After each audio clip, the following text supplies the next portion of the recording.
But you're not paying for me to open the door 5 times and answer my phone 25 times. You're paying for every inspection I have ever been to. You're paying for every fine home building. Every time I've been on a job site, every time I've stood with a tile setter and said, wow, what are we going to do about that? And come to a solution. And I don't know which part of that you're going to need in your transaction today, but I'm bringing it all.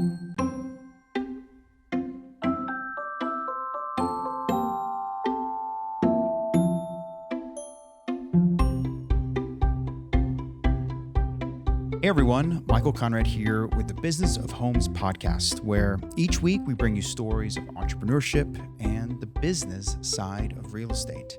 Today we have Amy Gill of Gill & Jones Real Estate. And Amy and I have known each other for a long time, and she has occupied a number of different roles within and around the world of construction and real estate. And so she is someone who is perfect to sort of dig into the business behind it all because she's seen so much of it. Amy is a designer. She was a builder. She is an accomplished agent and runs a really great team and is someone who really touches that multifaceted part of real estate that makes her great. And we're going to go down the rabbit hole a little bit to try to figure out what is it that makes an agent more and more successful in today's day and age. So come along with us. What goes on behind the scenes? Because real estate is such a giant bucket. And there are so many people that accidentally get in it because of this one way, or they get in it and they think it's this, but in fact, they end up doing this other thing, and so I like the stories about what fuels people and makes the entrepreneurial and the business side of it kind of come alive. And for also people get into it for different reasons, but they also serve their clients in different ways. So because you're an agent, right, you're acting on behalf of someone else, you're going to connect with different people because of your life experiences than someone else may. And so it's not just how you got into it, but what you provide because of how you got into it or whatever your background is, which is why we need so many different kinds of agents. To serve the different types of people? Yeah. I guess that starts to beg a question that almost takes you to like an art conversation. Do we serve the people with what they want, or do we lead them into a place where they need to be? Does the consumer get to consume what you provide them, or do they consume what you want because you tailored it to them? I mean, that's sort of the age-old art conversation, right? Of like Art Nouveau and avant-garde, always pushing the edge of the envelope and saying, no, don't give the populist, people what they want. Make sure that you are inspiring and leading because they don't know what they want. And so does the consumer know what they want? I wouldn't ever want to phrase it that way. I think that buying a house or selling a house, but usually more the buying part, is a journey of self-discovery. So there's, I think, a rude saying in real estate that buyers are liars. And I think that is patronizing and rude and says so much more about the agent than it does about the buyer. I think it's that people don't know what they want. So the first time someone comes to me and asks me to help them find a house, I have some questions that I'll ask them, and they can usually like rattle off, I want a 3-2 and I want a yard and I want to be in it. But we're going on this journey together. I rarely sell someone the first house they see, right? Not because I'm a bad agent or I'm inefficient or something, but because they don't know yet, and I don't know yet, what it is they're really looking for. They don't know what questions they want to ask about the house yet. They don't know what questions they want to ask about what they want out of life yet, and how that house or that condo fits into their life. So I wouldn't see myself as like giving them, like knowing better and giving them what they want, as much as I'm helping them uncover it. So does within themselves. Does the buyers or liars sentiment, is it buyers are naive? Is that what's underneath that? Oh, sorry. Yeah, I think it's usually when people say it's like, well, someone comes in and they say, I want a condo and I want to spend $400,000 and I want it in Bellevue, and you end up selling them a standalone house in Mount Juliet, and it's like, buyers are liars. Like, no, they're not. They thought they wanted this and they went shopping and they asked some questions about themselves and they stood in the space and they thought, my gosh, I could never live here. And they didn't know that about themselves because they haven't had the opportunity to stand in what they thought they wanted and think about it and ask, like, well, where would my bicycle go? Or how would I get my groceries? Or whatever the question is that leads them on this different path. It's not that they're lying. It's not they're wasting our time. It's just they don't know yet. It's the process. It's the process. And to me, what I enjoy is the process. And what I really enjoy is helping people who would choose something I would never choose and love it and just see how much they love it and the way it fits in with their lives. And it's really helped me see the world in a different way. It's almost like when we talk about why it's so important to travel, because you see all these different ways that people live. Expand your view. It expands your view. But if you travel, you can very easily just see what you want to see, right? Yeah, your version of the traveling. You can just be the tourist, and you can eat you can eat at Chili's here and you can eat at Chili's there, right? Like maybe. But what I get out of working with buyers is I see all these different ways that people imagine their lives, and it's beautiful to them. Without giving too many specifics, there is a particular subdivision that I have driven by. I've lived in Tennessee for almost 20 years, and I have driven by this subdivision with some regularity and thought, that is my version of hell. And I'm not really being hyperbolic. And I was introduced to someone who needed to sell a property there, and I thought, oh, good, I can get them out of there at least.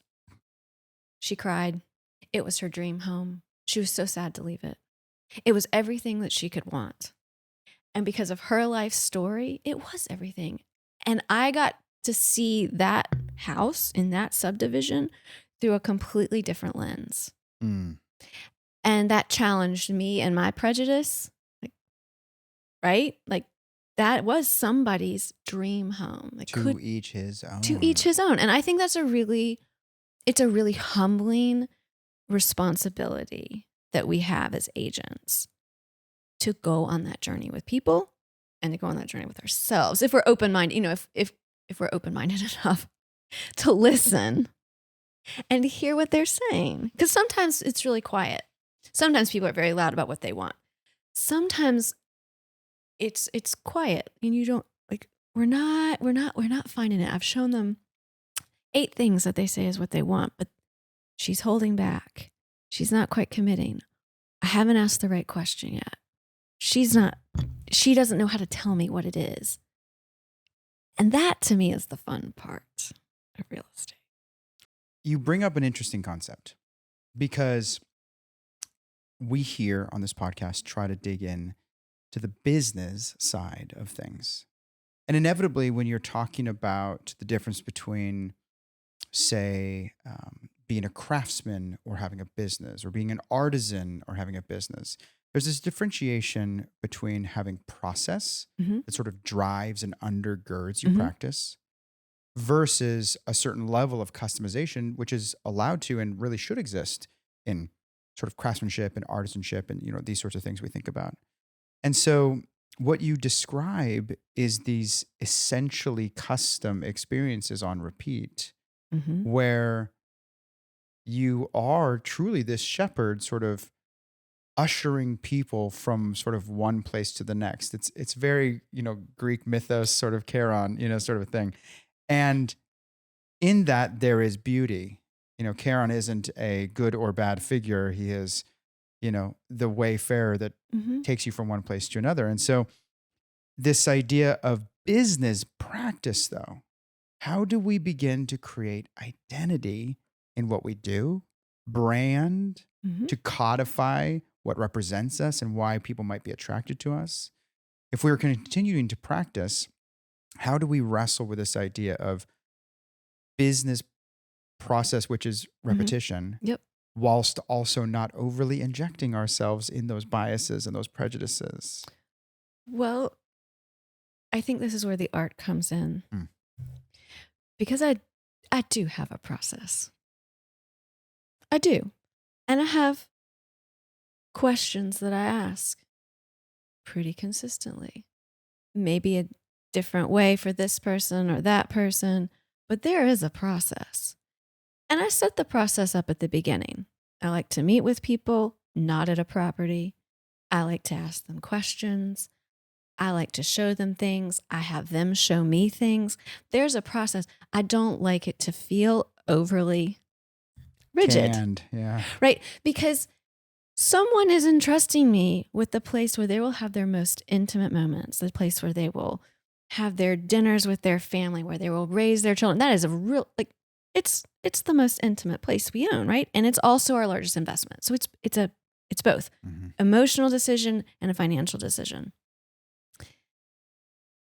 I just don't like the process to be so forward that it feels like someone's on a conveyor belt.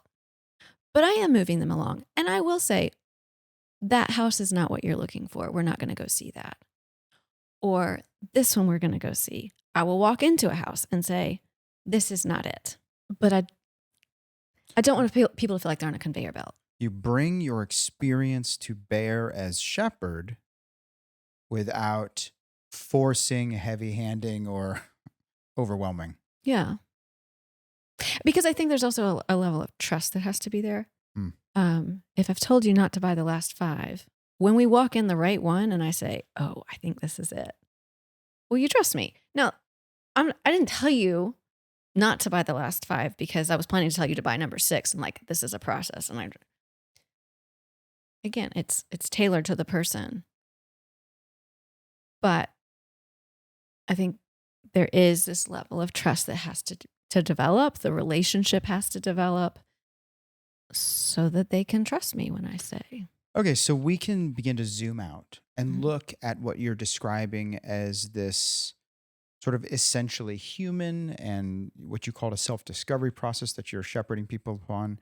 And it feels extremely relational, which is, I think, why real estate has such a wide mass appeal, is that we're all essentially, in different gradations, relational beings seeking deeper relationships. And if we can use relationships to get us further in business or monetarily, that seems attractive, right? But we know from experience that this is not the case for some, and it's difficult to practice, and not everyone who begins their journey in real estate is able to continue it for long term. And so this nuance of shepherding through a journey or creating a process but not making it feel like a conveyor belt, that's the nuance, that's the difficulty, that's the trick of it. Because many fail at trying to achieve what you're talking about. It's either too process driven, it's too clinical, it's too hollow. But they just feel like they're being sold. Right. Yeah. Pushed in one direction or another. Or it remains essentially custom and very human, but it is scattered and not driven forward with any sort of moving energy, and certainly is unscalable. Yes. What you got in not having real estate experience, because no one has real estate experience before they gets in. That's what's so interesting about it. But how did you learn to strike this balance? Because it's easy to fall on either side. Yeah, I think for me, it was that I didn't get in real estate with the intention of getting into real estate. So we were building and essentially paying a salary, a labor salary in commission. And the last one that we did with our agent, we were asked to negotiate with the buyer directly. So I thought, well, I'll just get my license. Like a lot of people, I'm just going to get my license because how hard is it to be a realtor? And the next house we did, someone called me who didn't get it and said, could you help me find something? And I thought, that's not really why I got my license. I can't sell. I'm not a salesperson. Because the last thing, this is another part of my story, but the last thing I had to sell was the Memphis Symphony Orchestra to regional performing arts centers in Arkansas and Tennessee. And so while I was able to sell the orchestra that, I don't think there's really anything harder to sell. Also, it was in the Great Recession. So I didn't really think I could sell. I don't know. Selling toner cartridges in the early 2000s like I did, that was pretty hard, phone sales. Selling an orchestra? Maybe harder. Maybe harder. But I thought, okay, yeah, I'll do this. And I discovered a lot of what we're talking about. I was just helping her solve the problem. I need a place to park some money. I need a place for my children to rent from me. Like I need to solve these sort of financial and personal problems. And I want to be in this area. And I don't really know much about houses. Well, I knew a lot about houses by this point, and I knew about the area she wanted to be in, and I had some rental properties, so I kind of knew about that. And so I discovered I had information to impart to her Mm. that was valuable to her and that helped her. And then this is where I think the difference is between the agents that succeed relationally and that don't. I helped her find the house. We became really good friends. I'm still good friends with her son to this day. And that was over 8 years ago. I'm not in, the relationship is not transactional. So I'm still in touch on a pretty personal basis with most of my clients from 8 years ago. They know that they can call me. They need a painting recommendation. They don't know what to do with, a plumbing problem. They want to show me the bathroom that they just renovated that we talked about. And they want to show me what they did. And I'm excited to come see it. I love that. I love it so much when people call me 5 years later and think about me, and know that I'm going to answer the phone and I'm going to help them. And I don't want anything from it in return because it is a relationship. And I was there to help them place their family in this wonderful house. And I did believe in the investment. And so I'm not afraid to pick up the phone when they call. Yeah. And I still want to be their friend because I care about them and their family still. And I have met some really fabulous people doing this business. I met you Yeah. in this business. And I just think that is such an honor and a privilege. And I think, but because it's natural, I want to continue the relationships. There are also processes behind it. I do plan out when I'm going to touch people and how I'm going to touch people. I'm going to touch them in a soft way. I'm going to touch them in a numerical sort of data way. And I'm going to alter those. And I'm not perfect. I wish I could say that I can think of everybody in my database every day without any prompts. That is not the case. I do require a system to help me do what I want to do anyway. Yeah. The relationship piece, it continues to be the pulsing heart of why so many of us got in. Mm-hmm. But I will admit, it's sometimes difficult to keep your eye on the prize. Business, especially at scale, requires compromises and sacrifices that attack, those original sensibilities of serving others and enjoying those relationships. And that's definitely been, I think, difficult in an ever changing market. We're never promised a static market, not in any stretch of the imagination, but it's been difficult to figure out how to balance those things. And it's really cool to see someone like yourself that's been participating in so many different capacities in real estate and finding great relationships in that. And I think going back to the very beginning, you said, oh, when I got in, but your story of getting in is really interesting because it wasn't because you were needing a change or something like that. It was out of necessity. And then all of these things came together. And so design is one of those elements that has continued to float to the surface as an impactful and important piece of your business practice. It's a flavoring that's uniquely you that I think is a big draw for folks.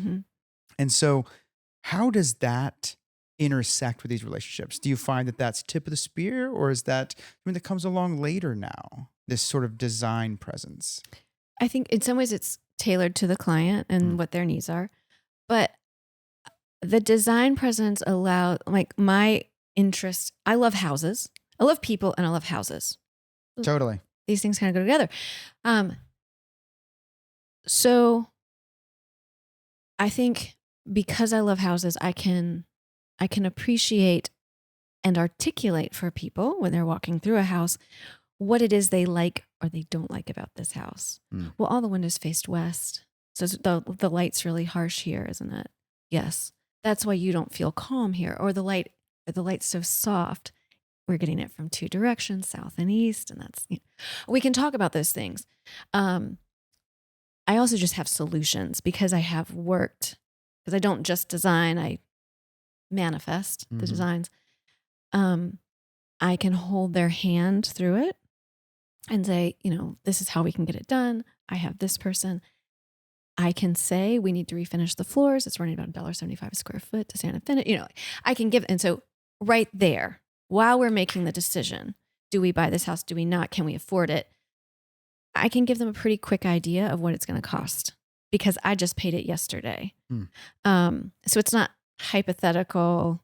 I think realtors are accused of always depressing the prices to accomplish. To soften the blow or something. Yeah, because they want to make the sale. So we're going to depress how much it would actually cost to get something take the done. bottom part of the range. Yeah. And I can help them decide we should do this now. Hey, just don't do that now. So I think that's part of it. I think also on this, we've talked a lot about the buy side. On the sell side, I have the abilities to make properties really pretty. I'm fortunate to have a lot of clients with great taste. So that makes it easy. And also, I can get properties that might be a little more dated, need a little more help. A little zhuzh. And we can do the things. But also because I love buyers so much, I can see houses through buyers' eyes when I'm working with the seller. And that's again where it's like kind of the behind the scenes part of my business and the process. I keep working with buyers so I can be good with sellers. Because a lot of times agents will stop taking buyers as they get more experienced. That's for the young agents. I'm not going to do that anymore. I disagree with that. One of the other reasons I got into real estate from building was I had designed a house. And I'd only ever lived in historic houses, so I'd never had decent closets. And I'm not really a clothes horse anyway, so I didn't think, walk-in closets, I'm going on the record, are a waste of space. Because circulation in a design takes up square footage. Why do we need to walk in? I gave these 2 beautiful front-loading closets that were far more linear feet of hanging space than you would have gotten in the same square feet of a walk-in closet. And do you know how many times I heard that we're not buying that house because it doesn't have a walk-in closet? I've heard this story before. People love a walk-in closet. They love a walk-in closet. And so I thought, well, it doesn't matter what my opinion is. I need to find out what the market thinks. What do the people want? What do the people want? Because ultimately, that's what I'm here for, is to serve the end user. So that was one of the other reasons why I got into, once I started showing, realized, okay, I'm not trying to cold sell an orchestra in the Great Recession. I can sell. I need to know more.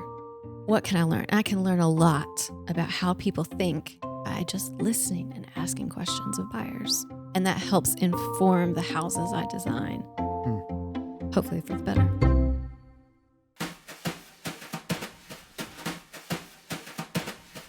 Hey everyone, it's Jake, director for the Business of Homes podcast. I hope you have been enjoying today's episode, starting with creating the balance between business processes and personal biases, what makes an agent successful in their relationships, and how Amy's understanding of design helps her put words to her clients' thoughts. When we return, Michael and Amy dive into how to become irreplaceable by technology, training her team to provide the same value as a more experienced agent, and the importance of understanding the home itself. Don't forget to follow us on Facebook and Instagram at the Business of Homes Pod, where you can interact with us and see some great bite-sized pieces from all of our episodes. For you listeners out there, did you know our entire podcast are filmed and are on our YouTube channel? Check it out next time you want to see our amazing guests tell their stories. And are you currently watching this episode in video format? Don't forget to follow us on your preferred audio streaming service to take us with you on the go. Lastly, do you have any feedback or want to suggest someone for the show? Email us at thebusinessofhomespodcast@gmail.com. Please enjoy the rest of today's episode with Amy Gill. Let's get back to it.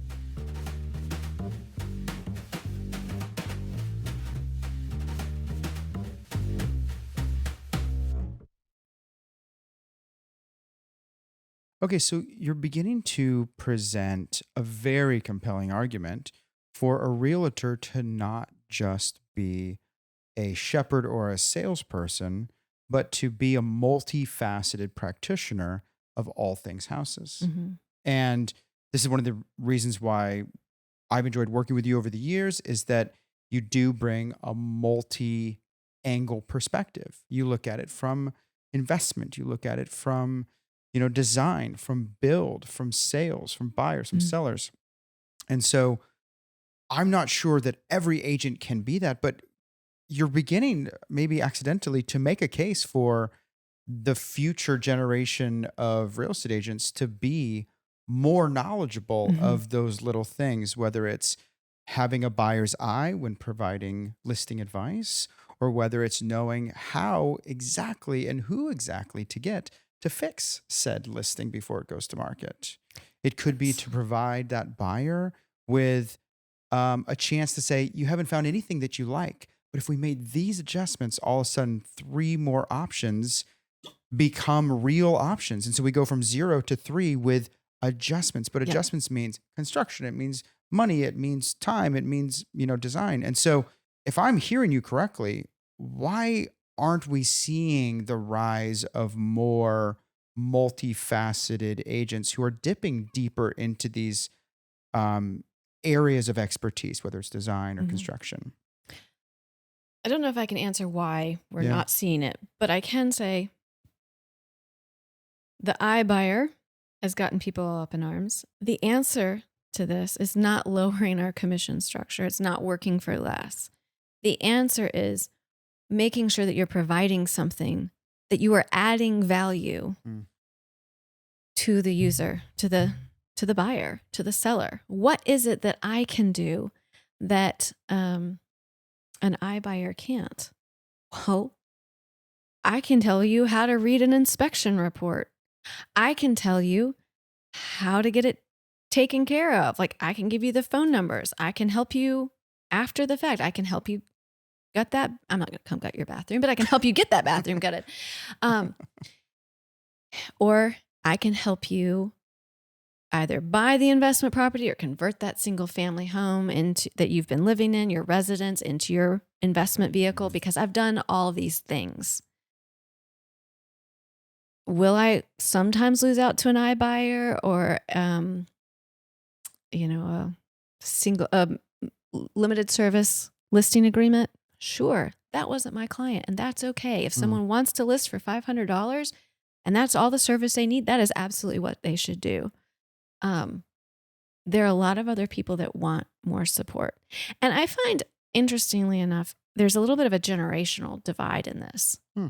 I find that baby boomers are more likely to want to do it by themselves, but millennials and Gen X and Gen Y, they're accustomed to having lots of data.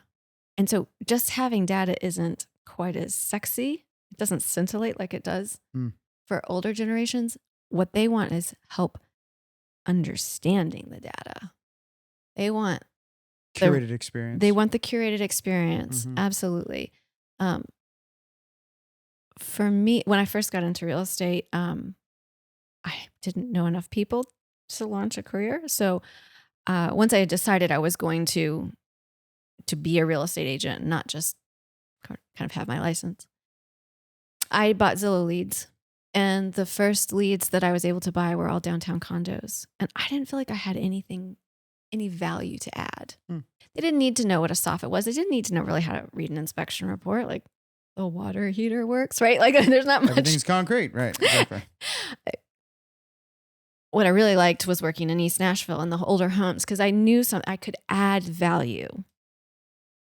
And that's, I think, why people come back to me. Sure. Yeah, I think you'll hear no argument from me. I've built a career on trying to create a all-in-one, one-stop shop experience. I truly believe in it, and I learned this from someone else a long time ago. I sort of was struggling to figure out value versus service, and just kind of heady conversation. And they're saying if you always add more value, then price just kind of goes away Mm-hmm. as a part of the conversation. Yep.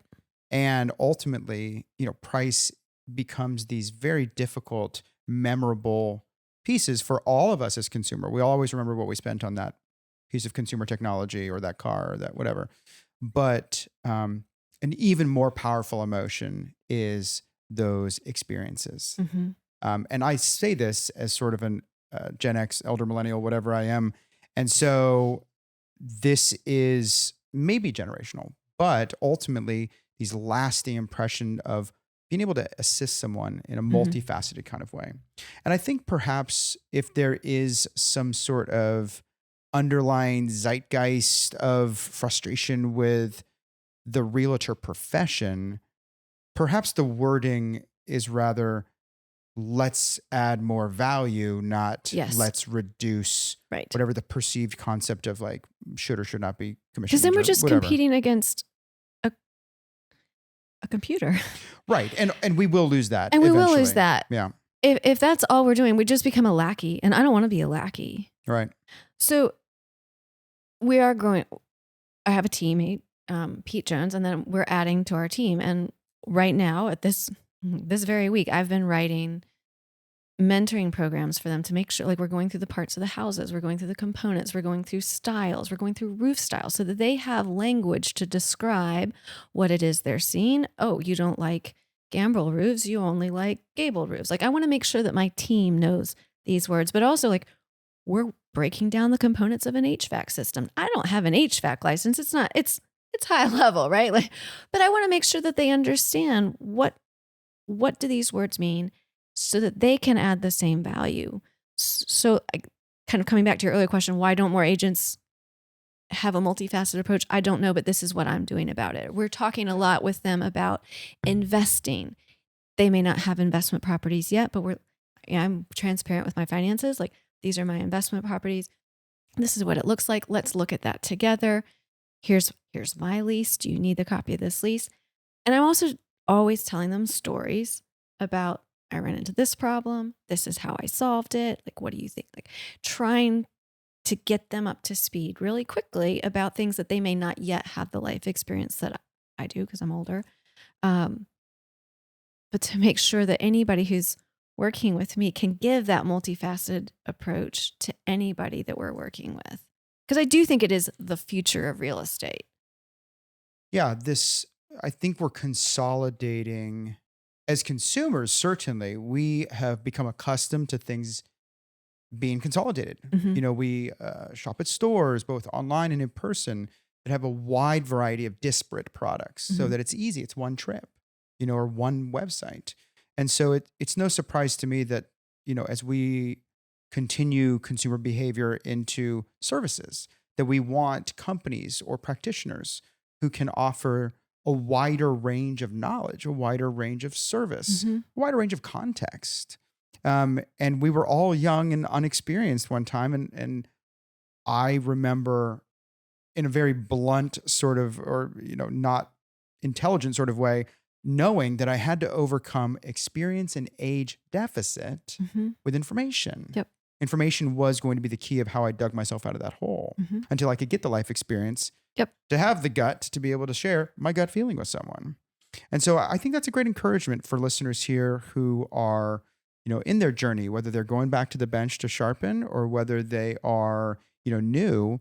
It's information will always be king. And in this particular respect, it's education and depth of knowledge that ultimately isn't about you being able to lord over a client or a fellow professional with better information.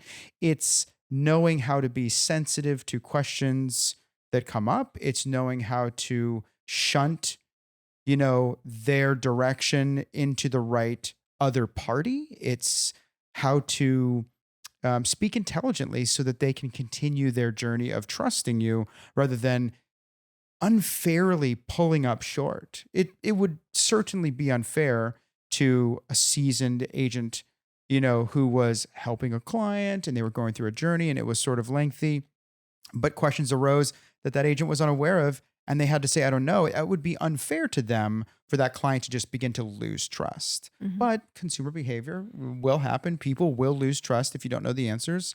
And so continuing to gird yourself with information, I think is best. And I love that you've gotten a chance to see all parts of it.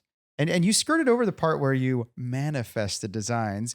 For all of our listeners out there, that is building. She was an actual builder, building real houses out of the ground. Some of them quite beautiful, if I do say so myself. And that experience of going to job sites and walking around. I mean, here's my encouragement. Anyone who loves houses as much as you and I do, stop driving. When you're in the middle of the road and you see a job site, stop, pull over, walk around. I'm sure that the people who are working there won't mind under many circumstances, perhaps not all. There's also like fine home building. Yes. I read it cover to cover for years and years and years. Or I read every inspection report. Are they interesting reading? Do I like reading them? Absolutely not. They're not bedtime reading. But I read them all. I know a lot of agents that don't think that's their job. One thing I don't like the words, that's not my job. Sort of have a knee-jerk reaction to that. Like, Are we sure? Are we sure that's not our job? Read the inspection reports, because it's an amazing opportunity to learn how houses work, how they fail, what to look for before you go on the market. So when you're at a listing appointment, this is going to come up on the inspection. It would be great if we could go ahead and take care of it. It's cheaper now than when we're under the gun. It's also a great way to build trust with buyers. This is, after you know that they've fallen in love with the house, or maybe they're still deciding, you can kind of soft close them, sure, but you can also say, this is going to come up on the inspection report. It's not a big deal, but this is going to be there. The inspector is going to ask for X.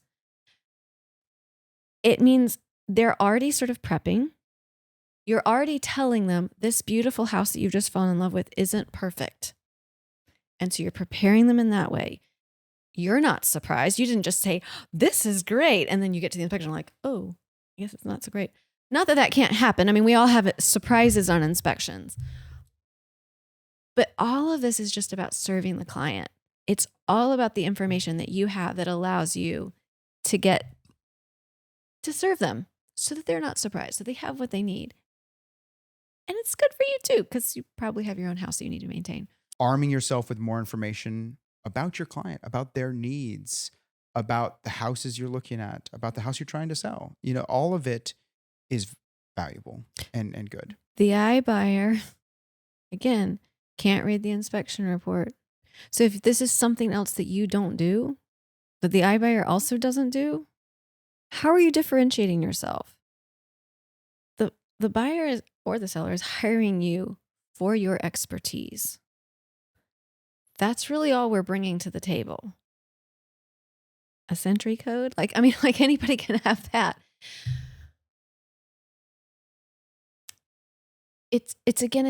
We're walking through them with, they need to know you're going to put on the inspection report that the outlets aren't grounded. What they need to know from me is this is true of all houses built between 1950 and this is very expensive to fix. If you ask for this to be fixed, it's going to cost, it depends on the house, but $35,000, $70,000 easily. Is that your intention? Are you aware that this is the case for any house built in 1960? You weren't aware, but it's critical to you. Okay, now we're only going to look at houses built in 1980. You have to have that information or you're going to waste time. And that's where coming all the way back to the beginning, this very customized experience has a process.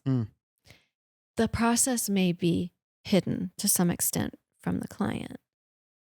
But if I'm going through this, now I know that we're not looking anymore in Inglewood, right? We've eliminated Inglewood. Now we're looking at someplace where we can get a house built after 1980, right? Hendersonville or something. We've just changed the search. The buyer isn't a liar. The buyer now has new information. Now they know, wow, I've just found out what an ungrounded system is and I'm uncomfortable with that. Great, not a problem. So music to my ears to hear that you're seeking to better contextualize the information. This is wonderful. It's difficult because it's not a widespread action. It is the desire, I think, of the buyer to have the context. Mm-hmm. And I would say that it's beholden on a number of the professionals who are involved in the transaction to do that contextualization.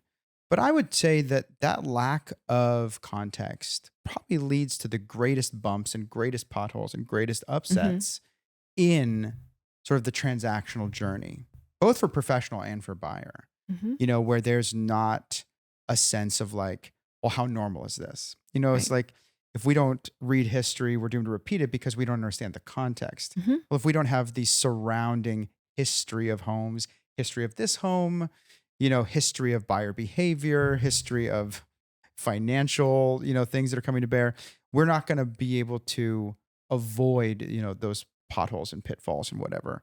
And so I'm glad for that. And it's a great encouragement here. We should be constantly back to the workbench, constantly sharpening, constantly educating ourselves so that we can better serve the customers in front of us, because they are not going to necessarily do the work, and it's not beholden upon them to do it. And those that will, we probably won't work with them as much because we won't see them or whatever. Or there's just really not time. Right. One of the things I say sort of behind the scenes, this is more like my business partner, our compensation is global. The client sees the 3% for this. And maybe we got, I don't even want to call it lucky. That's just not how I view it. But maybe we were quick.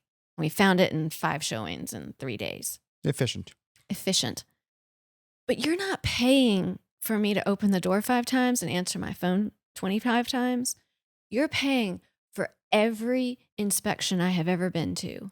You're paying for every inspection report I've ever read. You're paying for every fine home building. Every time I've been on a job site, every time I've stood with a tile setter and said, wow, what are we going to do about that? And come to a solution, right? And I don't know which part of that you're going to need in your transaction today, but I'm bringing it all. We as practitioners have to find something that is not only uniquely us and different, but has intrinsic value. And to the modern consumer who doesn't eat and breathe and sleep houses and real estate, knowledge, of course, is probably going to be tip of the spear. That's going to be one of the easiest ways to achieve value, because it's the thing that the consumer is probably missing the most of in the most areas, most often. And then I would say contextualization, solutions, provision. I mean, that's got to be right up there.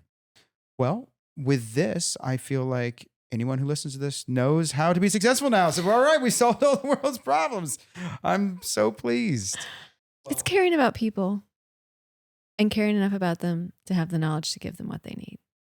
My goodness, Amy, thank you so much for being here. It was a What pleasure. a treat. It's a pleasure. What a treat. Thank you. Everyone, thank you so much for listening. This is Michael Conrad with the Business of Homes podcast. I hope you'll subscribe. I hope you'll stick with us. And I hope you'll hit us up with questions and comments. Or if you want to be on this podcast, let us know. We'll see you next time. Hey everyone, Jake again, Director for the Business of Homes podcast. I hope you've enjoyed today's episode. A huge thank you to Amy Gill for being a part of the podcast. Don't forget to subscribe on your preferred listening platform and make sure to follow us on Instagram at the Business of Homes Pod. Do you have any feedback or want to suggest someone for the show? Email us at thebusinessofhomespodcast@gmail.com. Thank you again for listening, and we'll see you soon.